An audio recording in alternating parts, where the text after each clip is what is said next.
was New Year's Eve 2019 when health officials in China admitted they had a problem. Health authorities have activated their most serious response level after an outbreak of a new type of viral pneumonia in central China.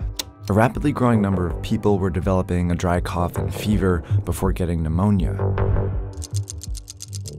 And for some, it turned fatal.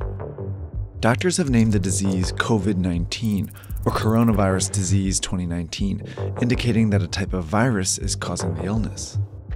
When they tried to trace its origin, they found a likely source: this food market in Wuhan. Out of the first 41 patients, 27 had been here. It wasn't conclusive evidence, but Chinese officials quickly shut down the market.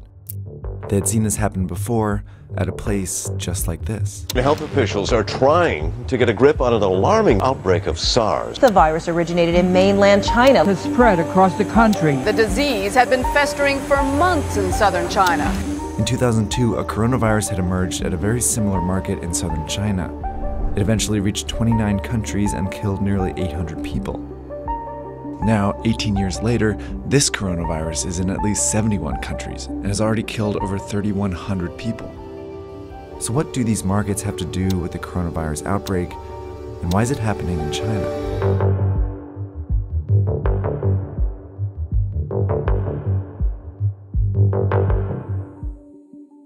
A lot of the viruses that make us sick actually originate in animals.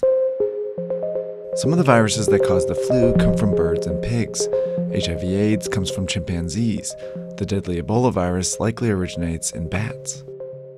And in the case of the 2019 coronavirus, there's some evidence it went from a bat to a pangolin before infecting a human. While viruses are very good at jumping between species, it's rare for a deadly one to make this journey all the way to humans. That's because it would need all these hosts to encounter each other at some point. That's where the Wuhan market comes in. It's a wet market. A kind of place where live animals are slaughtered and sold for consumption. It was not a surprise at all, and I think that it was not a surprise to many scientists. Peter Lee is a professor and expert on China's animal trade. The cages stacked above one over another. Animals at the bottom are often soaked with all kinds of liquid, animal excrement, pus, blood, or whatever the liquid they're receiving from the animals above. That's exactly how a virus can jump from one animal to another. If that animal then comes in contact with or is consumed by a human, the virus could potentially infect them. And if the virus then spreads to other humans, it causes an outbreak. Wet markets are scattered all over the world, but the ones in China are particularly well known because they offer a wide variety of animals, including wildlife. This is a sample menu reportedly from the market in Wuhan. These animals are from all over the world, and each one has the potential to carry its own viruses to the market. The reason all these animals are in the same market is because of a decision China's government made decades ago. Back in the 1970s, China was falling apart. Famine had killed more than 36 million people, and the communist regime, which controlled all food production, was failing to feed its more than 900 million people. In 1978, on the verge of collapse, the regime gave up this control and allowed private farming. While large companies increasingly dominated the production of popular foods like pork and poultry, some smaller farmers turned to catching and raising wild animals as a way to sustain themselves. At the very beginning, it was mostly peasant household backyard operation of turtles, for example. That's how wildlife farming started to get off the ground. And since it started to feed and sustain people, the Chinese government backed it. So it was imperative for the government to encourage people to make a living through whatever productive activities they can find themselves in. You can lift yourself out of poverty. No matter what you are doing, that's okay. But then in 1988, the government made a decision that changed the shape of wildlife trade in China. They enacted the Wildlife Protection Law, which designated the animals as resources owned by the state and protected people engaged in the utilization of wildlife resources. That's one of the most devastating problems of the law, because if you designate the wildlife as a natural resource, that means it is something you can use for human benefits.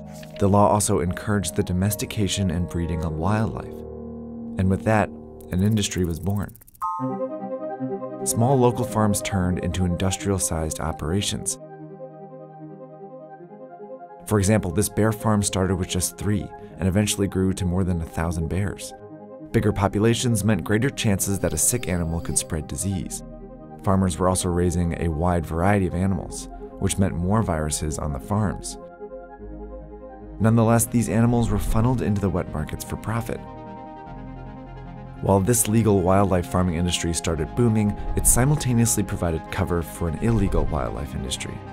Endangered animals like tigers, rhinoceroses, and pangolins were trafficked into China. By the early 2000s, these markets were teeming with wild animals when the inevitable happened.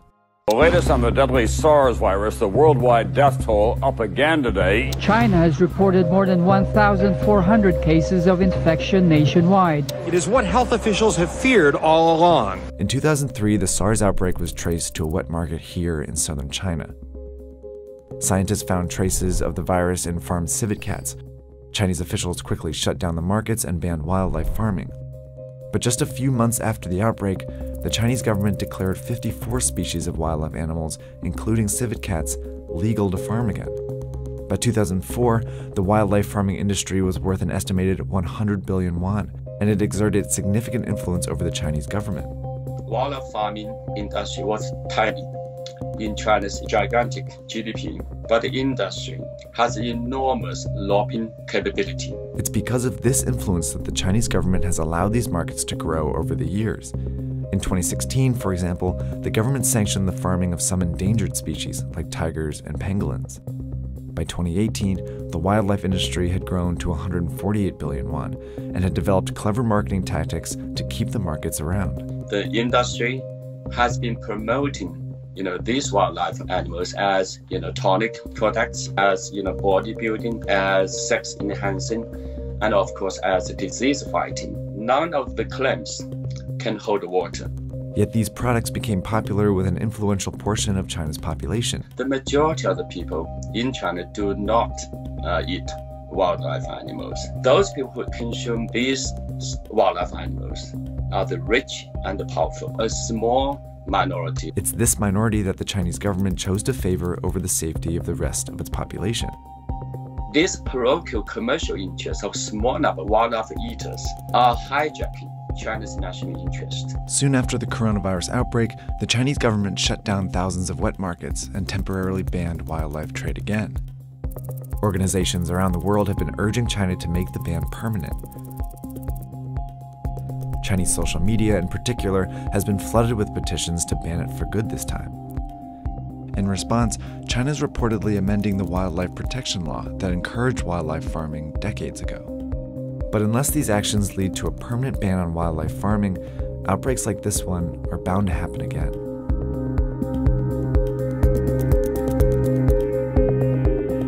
For a bunch more information about China's wet markets, viruses, and wildlife, we have an episode on our Netflix show called The Next Pandemic Explained.